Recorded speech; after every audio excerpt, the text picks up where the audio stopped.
Okay, so let's talk about adding delay. I have an effect already added here. I went ahead and added delay. If you don't have delay already set, then you'll just have to, I'll just undo this. So there's no effect added right now.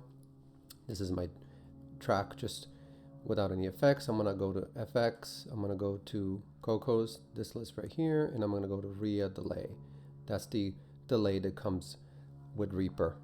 And so I'm just going to select that and click OK. You can actually add multiple effects to the same track. I think that can be a little harder to manage, but that's totally possible and fine. You can add them and remove them from here. So if I, let's see. And it has arms. And it has arms. Yeah, and it has arms. And it has arms. And it has arms. You can already hear that there's a delay. Arms.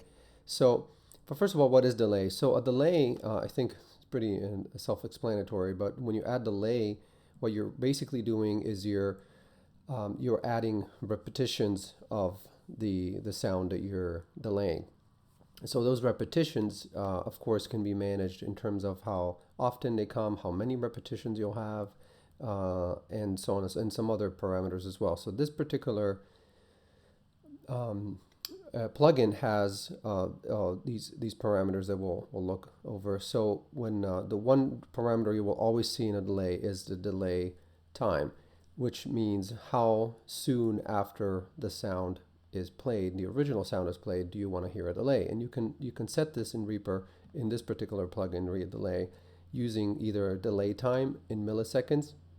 So for instance, if you're not using a musical kind of a gesture, then in other words, if this is not something that the piece that you're using it in or whatever is not like doesn't have a beat, then you might not be interested in using, let's say, a quarter note level delay. You might just want to use a 500 millisecond delay, which is half a second. So if I bring it all the way here to, if I can get it to, you can even enter the number here. If I do 1000, then what's going to happen is the sound will play, and then the delay will come 1 second after this one starts. So let's see how that sounds. And it has arms. And it has arms.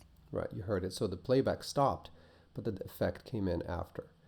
So that's one way to do it. The other way you could do it is you could change, if you leave this alone, what I did right now is just double clicked the slider and it popped all the way down to 0.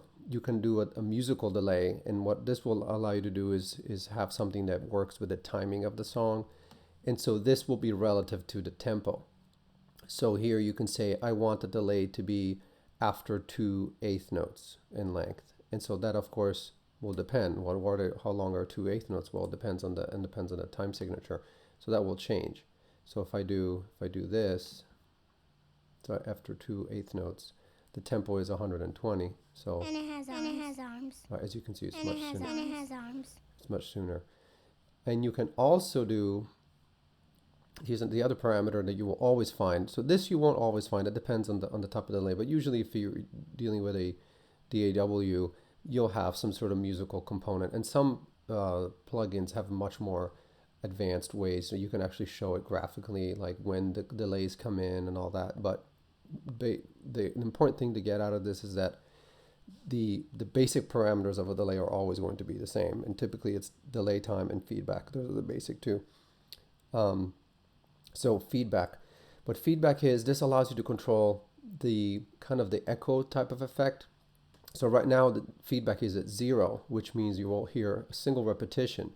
So let me do this. I'm going to bring this back to 0, and then I'll put this at 1000. So I can show you. Start this again. And it has arms. And it has arms.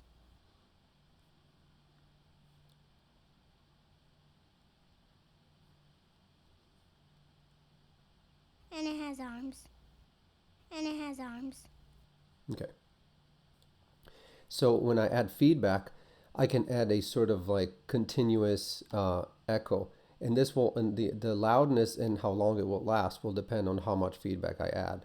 So you can think of it this way: you have a sound going into the delay, and then that delay is repeating the sound. If you add feedback, that sound is being fed back through the delay, and then it keeps basically coming back, but each time it's going to be a little quieter, unless of course you put it all the way up, in which case it'll get quite quite crazy. So let's say we try this much feedback and see what happens.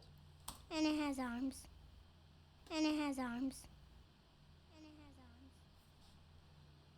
So you hear it getting quiet pretty soon, so maybe we'll do this. And it has arms. And it has arms. And it has arms. And it has arms. And it has arms. Right. And so if you were to change the tempo and make the delays much shorter. And it has arms. And it has arms. Oh, those are way too close. Let's try this. And it has arms. Right there. And it has arms. And it has arms. Right. So it has a stronger effect if you do it shorter. And it has arms. And it has arms. Okay, so that's one. Those are two of the main parameters. These filters here, these basically will allow you to change the actual tone of the delayed sound. So low pass filters, we haven't talked about filters, but basically what a low pass filter will do is it'll basically change the EQ of the sound. It'll basically make it sound, it'll give it a different timbre. So a low pass filter means allow frequencies to come through that are below the cutoff frequency. This is the cutoff frequency. Right now the cutoff frequency is 20,000 hertz, which is the highest part of our hearing range. So this basically, for all intents and purposes, means do not apply a low pass filter. And this is the same thing. A high pass filter just does the opposite. So if I make this lower, you will actually hear. And it has arms. And it has arms. And it has arms. And it Let's see has if I lower it a little bit more. And it has arms. And it has arms. And it has arms. Right, you start to hear the timbre, the tone of the sound that's been delayed being modified. And if I apply also low pass, now I'm basically singling out a certain band of sound. And it has arms. And it has arms. Right, so you could give it sort of like a radio effect or something. Okay, so that's that. And then the resolution, this has to do with like the cleanliness, I guess, of the sound and how. So the higher the resolution, the more realistic it will sound. If you have it all the way up to 24 bits, it'll sound just like the original. If you start to lower this, it'll basically start to sound kind of crunchy. And it has arms. And it has arms. And it has arms. And it has arms. Let's try that. And it has arms. And it has arms. It'll sound almost like it's like a really old recording. And it has arms. You hear that's like almost staticky. And then the stereo width just has to do with the size of the image within the stereo field, meaning it is the actual direction which sound is coming from. And then this is just volume. The only other thing that's kind of a nice feature that we have here is this tap. So let me show you how that works. If I have, let's say I get rid of these I get rid of the feedback, okay? And it has arms. And it has arms. And it has arms. And it has arms. Sorry. And it has arms. And it has arms. And it has arms. And it has arms. Right, we only have one iteration. Now, adding a tap means you're now creating a whole new set of delays. And if this is kind of interesting, if you want to have maybe one that has a low pass filter and then another iteration that doesn't. And as you can see, the actual controls are independent. So I can have one delay that happens after 3 and 3.1/8 notes, or I'll do this one, let's say later. And then in this one, I won't have a low pass filter or a high pass filter. And I'll have like full resolution. And then we should hear two different sounds coming. And it has arms. And it has arms. Oh, I'm sorry. And it has arms. I put 44 And eighth it has notes. arms. That is way too many eighth notes. Let's make it a little smaller. How about this? Let's try. And it has arms. And it has arms. And it has arms. There we go. As you could hear, the second repetition was cleaner. That's because I was controlling the parameters from the second of these taps. So you can add as many as you want of these. And then the last thing I wanted to mention is this idea of wet and dry. So dry is the original sound with no effect, and wet would be a lot of effect. And so the basic mix is just equal amount of wet and dry. You could also do, this will be more something you'll notice when we do, let's say, reverb, for example, like how much reverb is actually happening versus what is the mix between the amount of reverb versus the amount of original clean sound. Okay, so that's the video on delay.